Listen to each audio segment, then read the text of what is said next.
Hello friends, स्वागत है हमारे यूट्यूब चैनल पे। आज इस वीडियो में ज्ञान बिंदु जीएस एकेडमी का बिहार पुलिस का प्रैक्टिस सेट नंबर 3 देखने वाले हैं, बिल्कुल सटीक आंसर के साथ, और इसमें मेरा डिस्कशन भी रहने वाला है। तो चलिए इसे स्टार्ट करते हैं। आई होप यह क्लास आप लोग को पसंद आए। फर्स्ट नंबर क्वेश्चन दिया गया है, निम्नलिखित में से किस ग्रंथ में चारों आश्रम का उल्लेख मिलता है? आश्रम की संख्या कितनी है? तो 4 है। कौन कौन सा है तो उसे ध्यान रखिएगा। एक है ब्रह्मचर्य आश्रम, दूसरा है गृहस्थ जीवन, तीसरा है वानप्रस्थ जीवन और चौथा है सन्यासी जीवन। और यह सब की जो आयु है ना, यह 25 वर्ष के अंतराल पर है। जैसे कि ब्रह्मचर्य आश्रम की जो आयु है 0 से 25 वर्ष है, गृहस्थ जीवन की जो आयु है 25 से 50 है, 25 से 50 है, वानप्रस्थ जीवन जो है 50 से 75 है, और 75 प्लस की जो आयु है यह सन्यासी जीवन कहलाता है। क्लियर। और इन चारों आश्रम का जो उल्लेख किया गया है यह किया गया है जावलो उपनिषद में। जावलो उपनिषद में एक क्वेश्चन और आता है कि उपनिषद की संख्या कितनी है? तो यह है टोटल उपनिषद की संख्या 108। हालांकि मान्यता प्राप्त उपनिषद की संख्या मात्र 13 ही है। ध्यान रखिएगा। सबसे पुराना और सबसे बड़ा उपनिषद कौन सा है? तो यह ध्यान रखिएगा, बृहदारण्यक उपनिषद। बृहदारण्यक उपनिषद जो है सबसे बड़ा और सबसे प्राचीन उपनिषद है।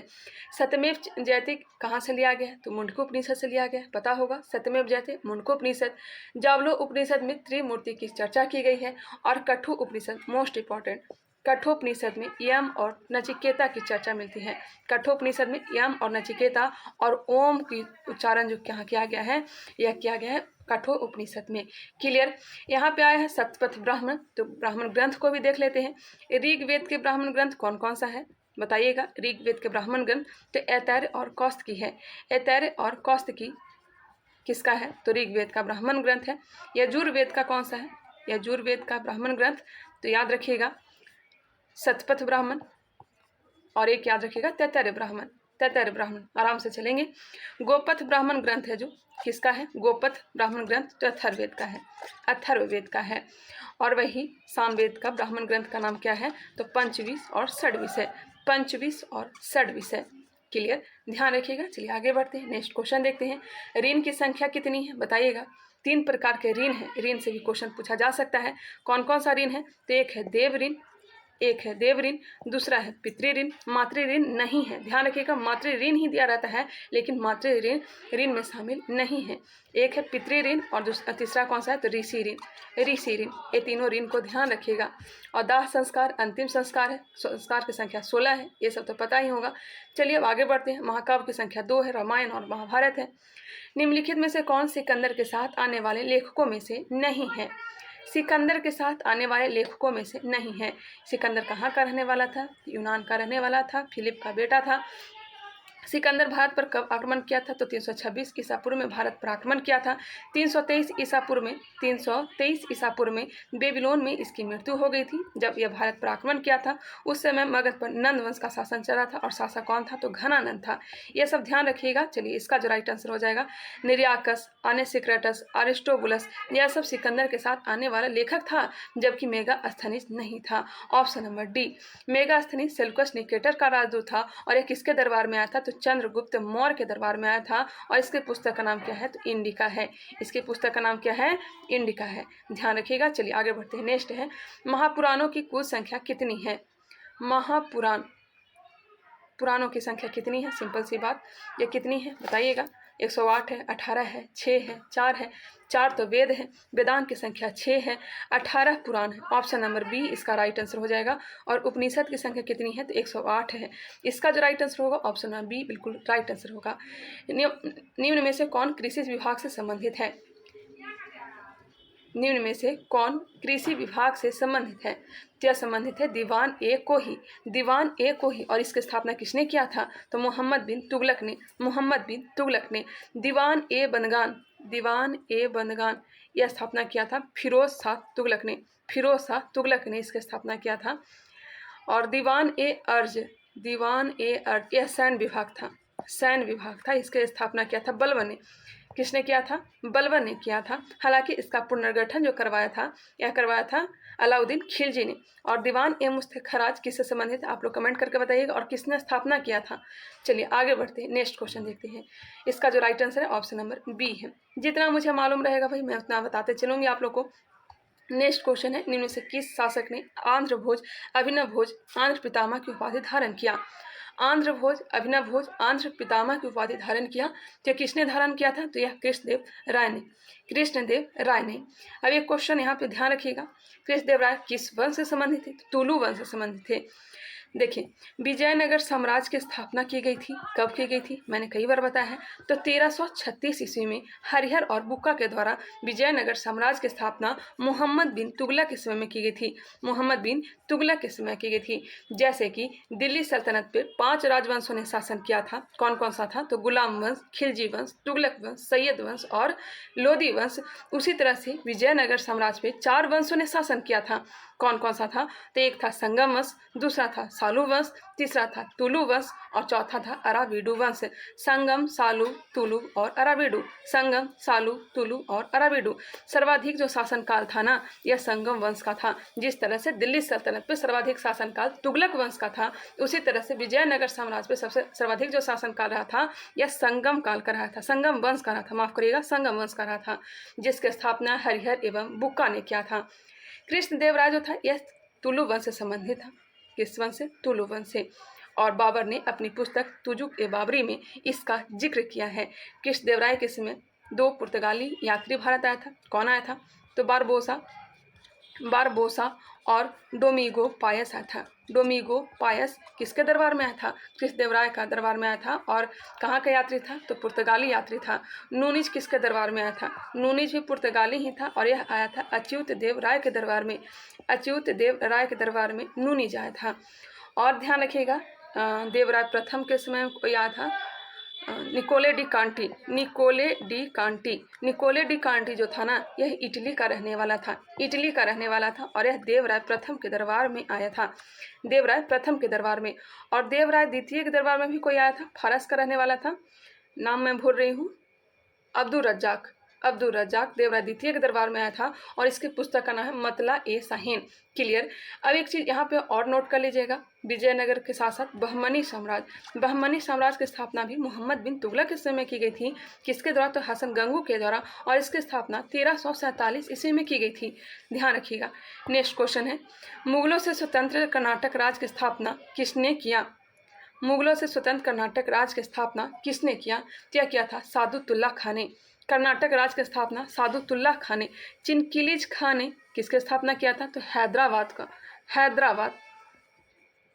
की स्थापना किसने किया था? चिनकिलीज खान ने।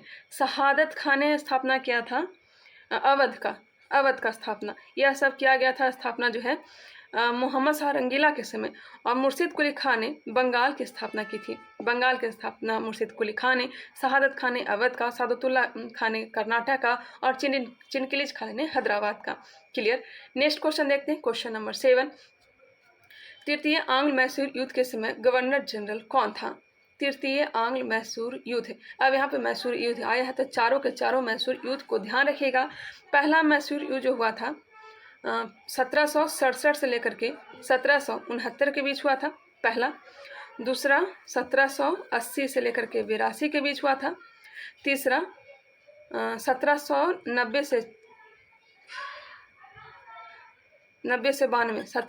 से 92 और चौथा जो हुआ था यह 1799 में। गौर करिएगा, पहला आंग्ल मैसूर युद्ध 1767 से 69, द्वितीय आंग्ल मैसूर युद्ध जो हुआ था 1780 से 84 के बीच हुआ था, माफ करिएगा 1780 से 84 के बीच हुआ था। और तीसरा आंग्ल मैसूर युद्ध 1790 से 92 के बीच और चौथा आंग्ल मैसूर युद्ध 1799 में हुआ था।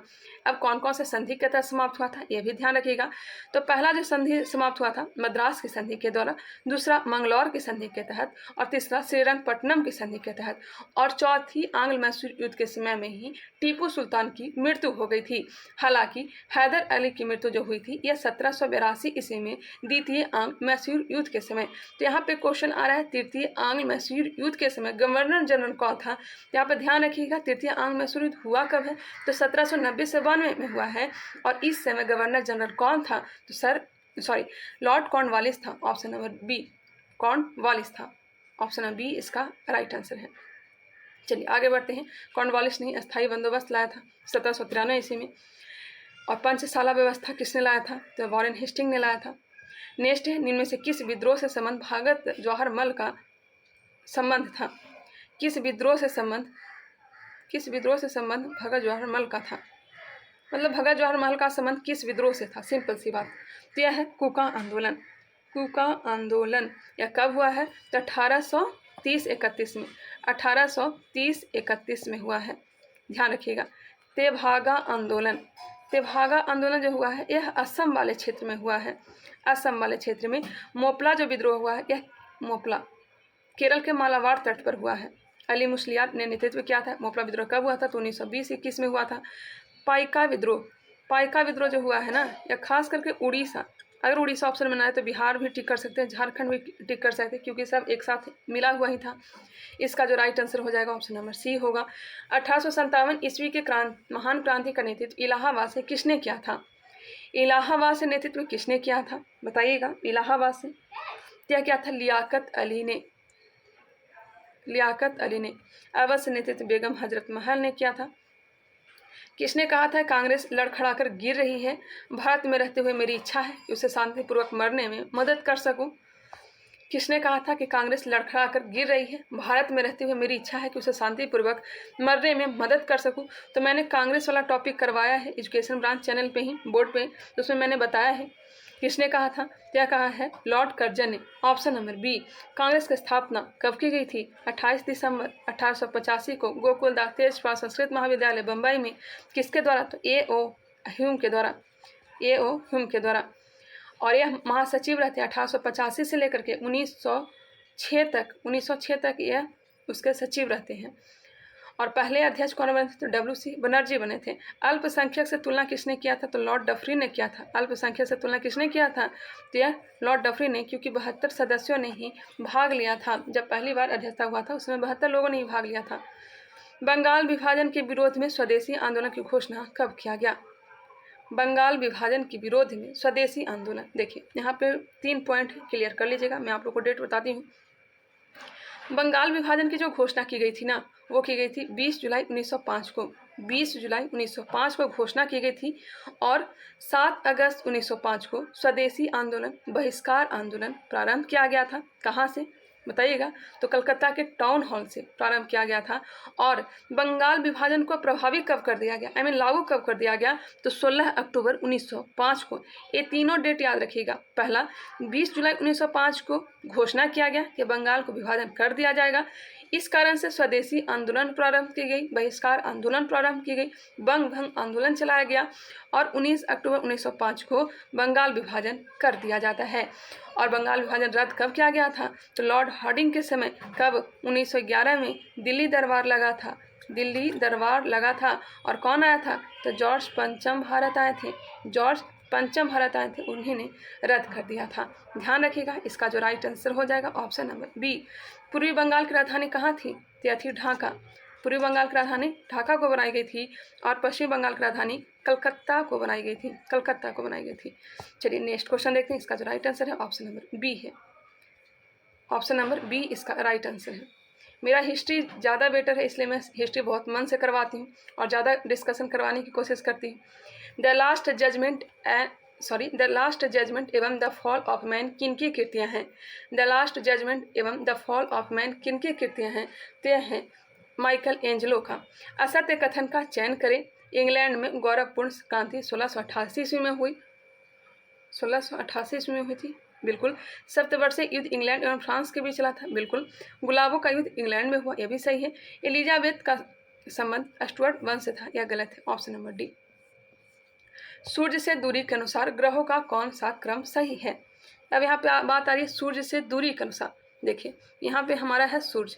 कौन है? सूर्य है। सूर्य के सबसे नज़दीक में कौन सा ग्रह है? तो यह है बुध है। बुध के बाद कौन सा ग्रह है? तो यह है शुक्र। शुक्र के बाद पृथ्वी। पृथ्वी के बाद मंगल।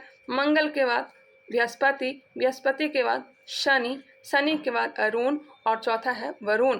ये चारों जो ग्रह हैं, यह बहुत बड़े बड़े ग्रह हैं। और ये जो छोटे ग्रह हैं, इसे जोवियन ग्रह भी कहा जाता है, बाह्य ग्रह कहा जाता है, इसे आंतरिक ग्रह कहा जाता है। तो सूर्य के सबसे नज़दीक बुध है, उसके बाद शुक्र है, शुक्र के बाद पृथ्वी है, पृथ्वी के बाद मंगल है, मंगल के बाद बृहस्पति, शनि, अरुण और वरुण। ये जो रहा सूर्य से दूरी के अनुसार अगर क्वेश्चन पूछा जाए कि सबसे बड़ा ग्रह कौन सा है, तो पहले नंबर पर बृहस्पति, दूसरे नंबर पर शनि, तीसरे नंबर पर अरुण, चौथे नंबर पर वरुण और पांचवें नंबर पर अपना पृथ्वी है। पांचवें नंबर पे अपना पृथ्वी है, छठे नंबर पे शुक्र है, सातवें नंबर पे मंगल है और आठवें नंबर पे बुध है। सबसे बड़ा बृहस्पति, उसके बाद छोटा उससे शनि, उससे छोटा अरुण, उससे छोटा वरुण, पांचवें नंबर पर अपना पृथ्वी है, छठे नंबर पर शुक्र है, सातवें नंबर पर मंगल है और आठवें नंबर पर बुध है। एक क्रम को याद रखिएगा, 1 2 3 4, फिर पांचवें नंबर पे पृथ्वी को लाइएगा, छठे नंबर पे शुक्र को और सातवें नंबर पर मंगल को। क्लियर। इसका जो राइट आंसर हो जाएगा ऑप्शन नंबर, बताइएगा कौन सा हो जाएगा, ए हो जाएगा। टोटल ग्रह की संख्या 8 है, प्लूटो को 2006 में बाहर कर दिया गया। असत्य मिलान का चयन करें। उत्तरी अमेरिका माउंट मैकिनले, उत्तरी अमेरिका माउंट मैकिनले सही है। दक्षिण अमेरिका ओजर डेल सलाडो, ये भी सही है। ऑस्ट्रेलिया माउंट कोस्को, ये भी सही है।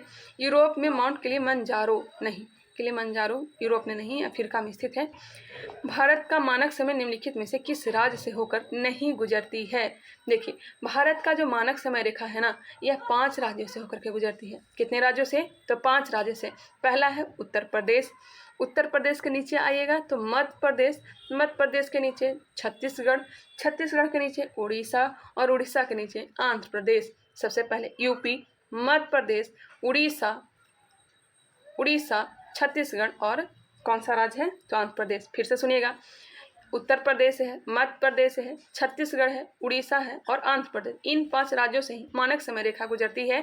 तो मिल गया होगा answer option number D, Jharkhand. Jharkhand से कर्क रेखा होकर के गुजरती है, जिसका ट्रिक आप लोग ने याद किया ही होगा, मित्र पर गमछा झार। हालांकि आप लोग मैप से याद रखा करें, पूर्व से पश्चिम, पश्चिम से पूर्व क्वेश्चन पूछा जा सकता है।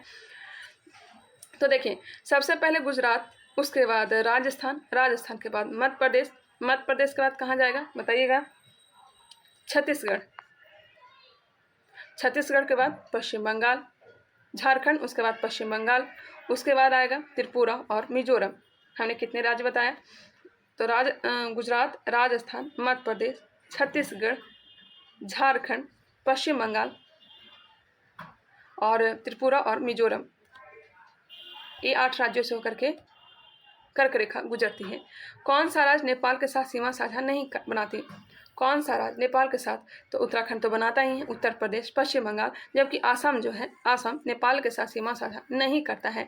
सिक्किम जो है, यह 3 देशों से सीमा साझा करता है, नेपाल से भी करता है, भूटान से भी करता है और चीन से भी करता है। किस दर्रे से होकर ब्रह्मपुत्र नदी भारत में प्रवेश करती है, बिल्कुल इजी क्वेश्चन। ब्रह्मपुत्र नदी भारत में प्रवेश करती है यांग दाप दर्रा से होकर के। तुजू दर्रा कहाँ है, तो मणिपुर में, तुजू दर्रा मणिपुर। दीफू दर्रा कहाँ है, दीफू दर्रा अरुणाचल प्रदेश, दीफू दर्रा अरुणाचल प्रदेश। बोमडीला दर्रा अरुणाचल प्रदेश। लेखा पानी दर्रा, लेखा पानी, लिपुलेख नहीं, लेखा पानी, तो लेखा पानी कहाँ है, तो अरुणाचल प्रदेश। लिपुलेख अगर आता तो यह हो जाता उत्तराखंड। लिपुलेख दर्रा उत्तराखंड, माना, नीति, यह सब उत्तराखंड में स्थित है, ध्यान रखिएगा। बृहद हिमालय को लघु हिमालय से कौन अलग करता है, बृहद हिमालय को लघु हिमालय से कौन अलग करता है, बताइएगा। यह अलग करता है main central thrust, main central thrust. Option number B, trans Himalaya को बृहद हिमालय से सच्चन जोन या फिर हिंज लाइन अलग करता है। लघु हिमालय को, लघु हिमालय को नीचे जो है शिवालिक, उससे अलग कौन करता है, तो मेन बाउंड्री फोल्ड करता है। नेक्स्ट क्वेश्चन है, अलकनंदा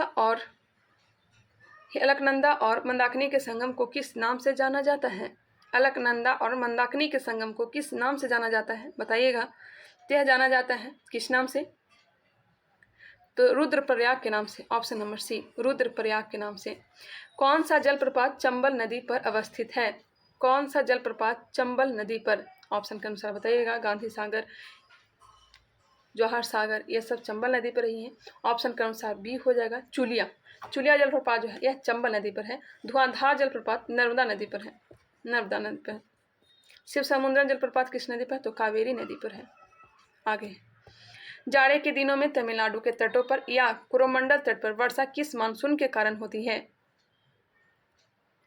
लौटते हुए मानसून के कारण बारिश तो होती है, ये तो पता है, लौटते हुए मानसून के कारण बारिश होती है। इसका जो राइट आंसर दिया गया है ऑप्शन नंबर बी दिया गया है, उत्तर पूर्वी मानसून के द्वारा वर्षा होती है। लेकिन यहाँ पे लौटते हुए मानसून होना चाहिए था। नेक्स्ट क्वेश्चन है, सर्वाधिक लिंगानुपात वाले राज्यों का कौन सा क्रम सही है? सर्वाधिक लिंगानुपात जो है यह केरल में है, ये तो पता ही है। दूसरे नाम पर तमिलनाडु, तीसरे नाम पे आंध्र प्रदेश और चौथे नाम पे मणिपुर। केरल, तमिलनाडु, आंध्र प्रदेश और मणिपुर। और सर्वाधिक लिंगानुपात और सबसे कम लिंगानुपात हरियाणा का है। किसका है? हरियाणा का है। निम्न से कौन परियोजना सतलज नदी पर अवस्थित है? सतलज नदी पर कौन सी परियोजना है? यह है सरहिंद नहर परियोजना। सरहिंद नहर परियोजना, ऑप्शन नंबर बी। प्रथम पृथ्वी शिखर सम्मेलन कहाँ हुआ था?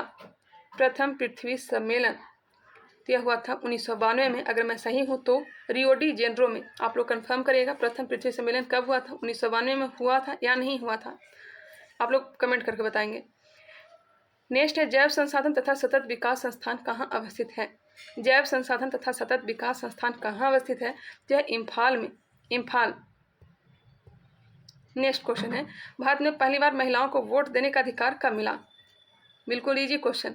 भारत परिषद अधिनियम 1919 के द्वारा सभी को मत देने का प्रारंभ किया गया था।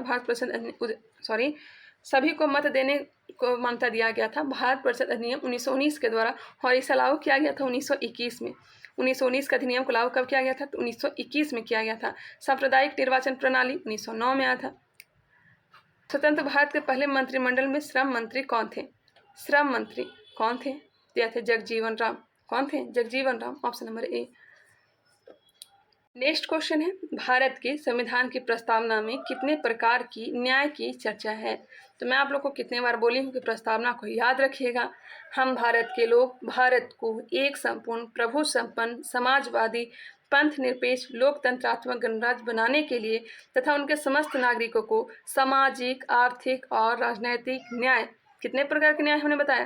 तो सामाजिक, आर्थिक और राजनैतिक न्याय। इसका राइट आंसर ऑप्शन सी मिल गया। और याद रखिएगा, सामाजिक, आर्थिक और राजनीतिक न्याय विचार, अभिव्यक्ति, विश्वास, धर्म और उपासना की स्वतंत्रता। स्वतंत्रता कितने प्रकार की? तो 5 प्रकार की। कौन कौन सा? तो अभिव्यक्ति, विश्वास, धर्म और उपासना की स्वतंत्रता। और समानता कौन सा है? तो 2 है, प्रतिष्ठा और अवसर की समता। प्रतिष्ठा और अवसर की समता प्राप्त कराने की तथा उन सब में व्यक्ति की गरिमा, राष्ट्र की एकता और अखंडता सुनिश्चित करने वाली व्यवस्था बढ़ाने के लिए संकल्प होकर अपनी संविधान सभा में आज तारीख 26 नवंबर 1949 ईस्वी नीति मार्च से शुक्ल सप्तमी संवत 2006 विक्रमी को एतद द्वारा इस संविधान को अंगीकृत, अधिनियमित और आत्मसमर्पित करते हैं। ये जो है इसे आप लोग रट लीजिएगा किसी भी तरह से, और यहाँ से क्वेश्चन बनता है। चलिए आगे बढ़ते हैं। संस्कृति और शिक्षा संबंधी अधिकार की चर्चा किस अनुच्छेद में है? संस्कृति और शिक्षा संबंधी यह अनुच्छेद 29-30 में 29-30 में 6 प्रकार के अधिकार हैं। मौलिक अधिकार कितने हैं? तो 6 हैं। कौन कौन सा है? तो 14 से 18 जो है ना, अनुच्छेद 14 से 18 इसमें है समानता का अधिकार। समानता का अधिकार 19 से जो 22 है, अनुच्छेद 19 से 22 से इसमें है स्वतंत्रता का अधिकार।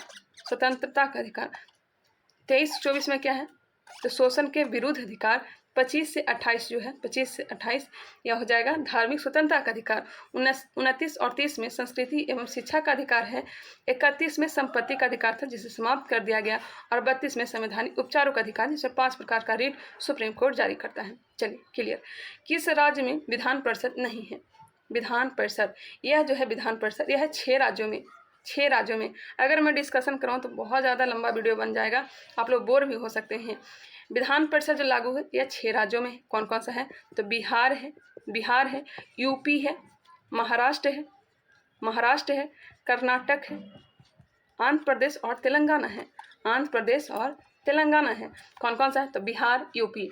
उत्तर भारत के 2 राज्य यहाँ है। कौन है? बिहार है, यूपी है। आंध्र प्रदेश से तेलंगाना या अलग हुआ तो ये दोनों को एक साथ याद रखेगा, और महाराष्ट्र और कर्नाटक।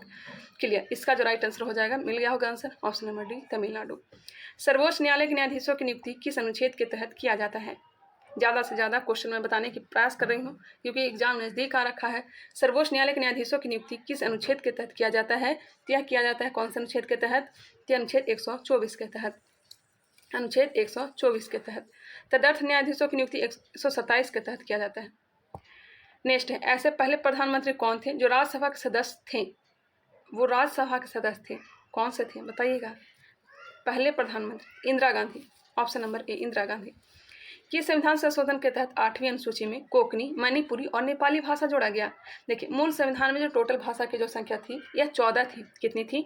14 ही था। 15वां भाषा के रूप में सिंधी को जोड़ा गया। कौन से संविधान संशोधन के द्वारा? तो 21वां संविधान संशोधन के द्वारा सिंधी को जोड़ा गया 15वां भाषा के रूप में, ध्यान रखिएगा। और 71वां संविधान संशोधन के द्वारा 3 भाषा को जोड़ा गया, जिसका ट्रिक है नमक, नेपाली, मणिपुरी और कोंकणी। शायद इसी से क्वेश्चन किया गया। हाँ, कोंकणी, मणिपुरी और नेपाली। तो नेपाली, मणिपुरी और कोंकणी को जोड़ा गया 71वां संविधान संशोधन के द्वारा। इन दोनों को जोड़ दीजिएगा तो आ जाएगा 52वां। और 52वां संविधान संशोधन के द्वारा 4 भाषा को जोड़ा गया। 4 भाषा बोडो, डोगरी, मैथिली और संथाली। बोडो, डोगरी, मैथिली और संथाली को 52वां संविधान संशोधन के द्वारा जोड़ा गया। आई होप यह क्लियर हो गया है। और 8वीं अनुसूची में टोटल भाषा की संख्या कितनी है? तो यह है 22। और गौर करिएगा, इसमें राजस्थानी और इंग्लिश शामिल नहीं है, क्योंकि इंग्लिश या फिर राजस्थानी ही क्वेश्चन पूछा जा सकता है। चलिए, इसका जो राइट आंसर है ऑप्शन नंबर बी है। नेक्स्ट क्वेश्चन है क्वेश्चन नंबर 35। निम्न में से किस समिति को प्राक्कलन समिति का जुड़वा बहन कहा जाता है? जुड़वा बहन किसे कहा जाता है बताइएगा। तो प्राक्कलन समिति की जो स्थापना हुई थी जॉन मथाई के सिफारिश पर 1950 ईस्वी में की गई थी। प्राक्कलन समिति में टोटल जो सदस्य होते हैं 30 होते हैं, और 30 के 30 लोकसभा से होते हैं। और इसका जो अध्यक्ष होता है यह सत्ता पक्ष का ही कोई एक नेता होता है। नेक्स्ट है लोक लेखा समिति। तो लोक लेखा समिति की स्थापना जो हुई थी यह 1921 में हुई थी, और यह सबसे प्राचीन समिति है। और इसमें टोटल सदस्य 22 होते हैं। 22 में से 15 लोकसभा से होते हैं, 7 राज्यसभा से होते हैं। क्लियर। और प्राक्कलन समिति का जुड़वा बहन लोक लेखा समिति को ही कहा जाता है। Option number A. और इसके जो अध्यक्ष होते हैं ना, यह विपक्ष दल का कोई नेता होता है। अंतर्राज्यीय परिषद की बैठक साल में कितनी बार की जाती है? अंतर्राज्यीय परिषद की बैठक साल में कितनी बार? तो यह 3 बार। कितनी बार? 3 बार। एक पेटा में 10 का कितना घात होता है? एक पेटा में 10 का कितना घात होता है? तो यह होता है 10 के पावर 15। संवेग का एसआई मात्रक क्या होगा? तो kilogram metre per second. Option number C. गुरुत्व का मान महत्तम कहाँ होता है? बिल्कुल इजी क्वेश्चन। गुरुत्व का मान सर्वाधिक ध्रुव पर होता है। Option number A. बैरोमीटर के पाठ्यांक जब धीरे धीरे नीचे गिरता है तो मौसम की संभावनाएं क्या होती है? जब धीरे धीरे गिरेगा ना तो बारिश होगी। क्या होगी? बारिश। अचानक अगर गिर जाती है, अचानक गिरती है तो आंधी तूफान आएगा, और धीरे धीरे ऊपर उठेगा तब समझ सकते हैं हम लोग कि अब मौसम बिल्कुल साफ होगा। क्लियर। नेक्स्ट क्वेश्चन है, बैरोमीटर से वायु का दाब को मापते हैं।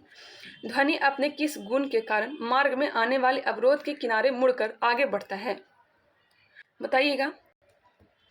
ध्वनि अपने किस गुण के कारण मार्ग में आने वाले अवरोध के किनारे मुड़कर आगे बढ़ता है? तो हो जाएगा विवर्तन के कारण। ऑप्शन नंबर बी, विवर्तन के कारण। इसका जो राइट आंसर है ऑप्शन नंबर बी ही है। ध्वनि जो है अनुदैर्ध्य तरंग में आता है, अनुदैर्ध्य तरंग में आता है। ध्यान रखिएगा। अनुप्रस्थ प्रकाश। इतना मेहनत करते हैं सब्सक्राइब करने के लिए तो मैं बोलती नहीं, लेकिन अगर आप लोग की इच्छा होगी तो सब्सक्राइब कर लीजिएगा और एक लाइक जरूर करिएगा। निम्न से कौन सा यंत्र विद्युत परिपथ में विद्युत धारा की उपस्थिति को बताता है?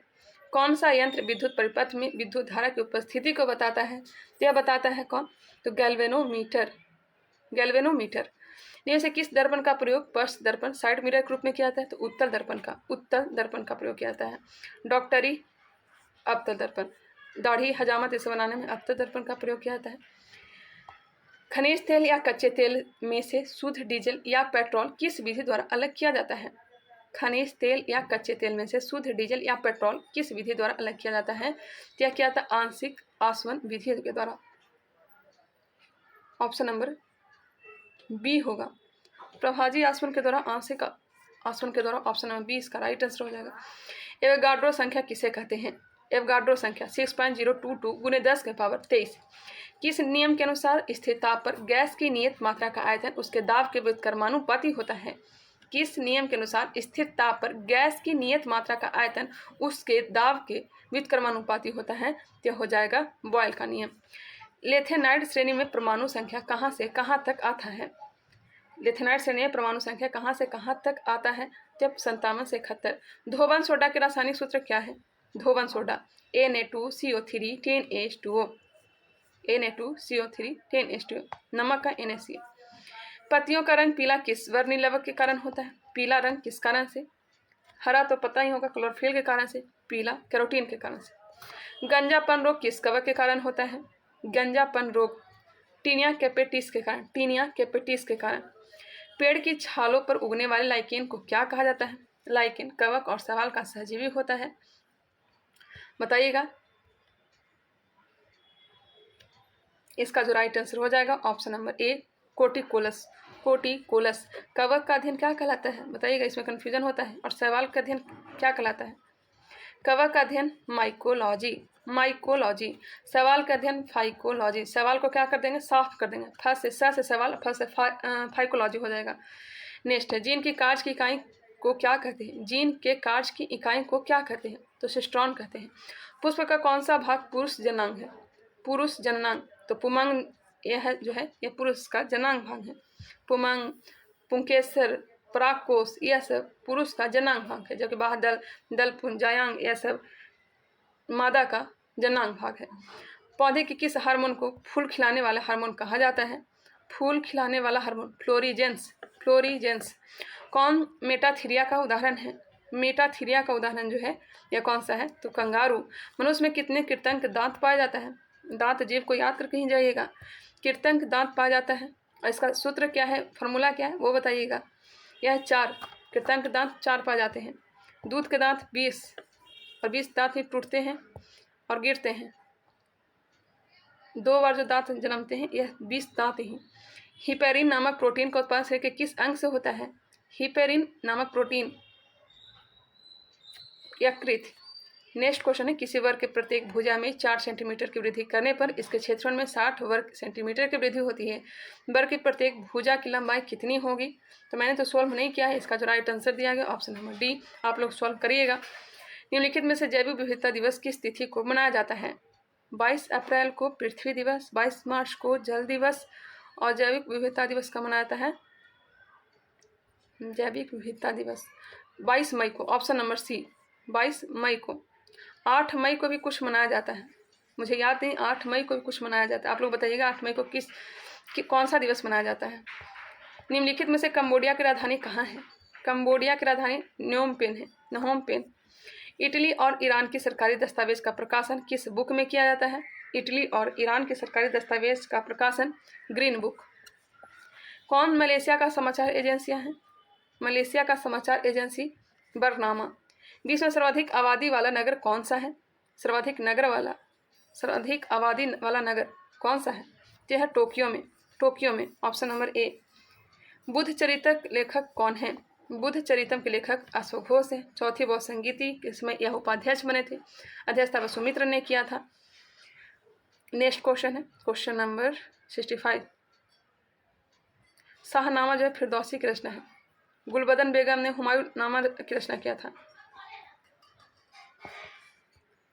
अमर सिंह का नाम जहांगीर के समय यह मेवाड़ के यह राजा थे। जहांगीर के समय मेवाड़ के राजा थे। और उदय सिंह जो थे यह अकबर के समय थे। याद आया इसलिए मैंने बता दिया। नेक्स्ट क्वेश्चन है, इंपीरियल पैलेस किस देश में स्थित है? इंपीरियल पैलेस किस देश में स्थित है? तो स्थित है जापान में।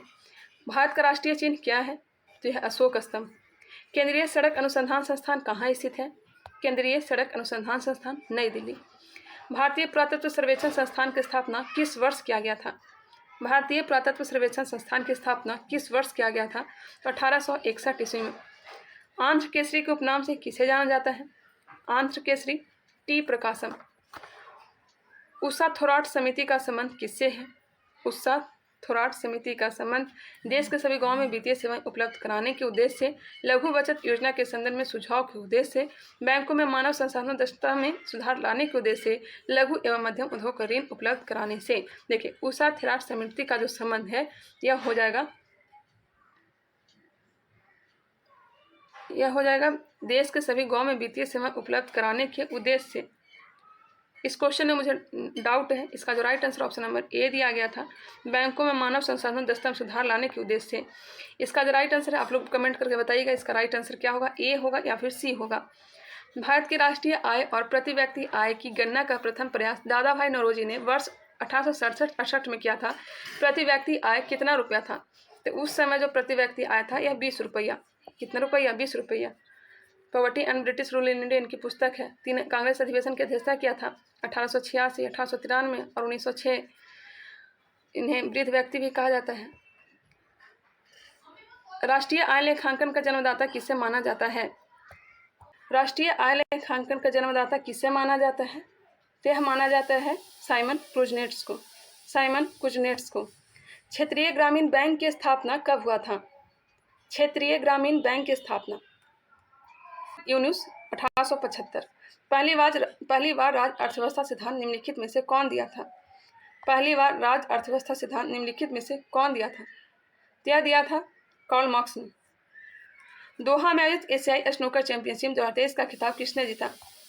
दोहा में आयोजित एशियाई स्नूकर चैंपियनशिप 2023 का खिताब किसने जीता? तो यह जीता है Pankaj Advani, option number B. फरवरी 2023 में निम्नलिखित में से किस देश ने अंतर्राष्ट्रीय सौर गठबंधन फ्रेमवर्क समझौते पर हस्ताक्षर किया? कांगो गणराज्य। हाल ही में हुए नियुक्तियों में कौन सम्मिलित है? तो नील मोहन यूट्यूब का नया सीईओ बने हैं। सही है। एस अब्दुल नजीर आंध्र प्रदेश के राज्यपाल, सुप्रीम कोर्ट के पूर्व जस्टिस रह चुके हैं। वी आर सुब्रमण्यम नीति आयोग के सीईओ। इसका जो राइट आंसर होगा ऑप्शन नंबर डी होगा।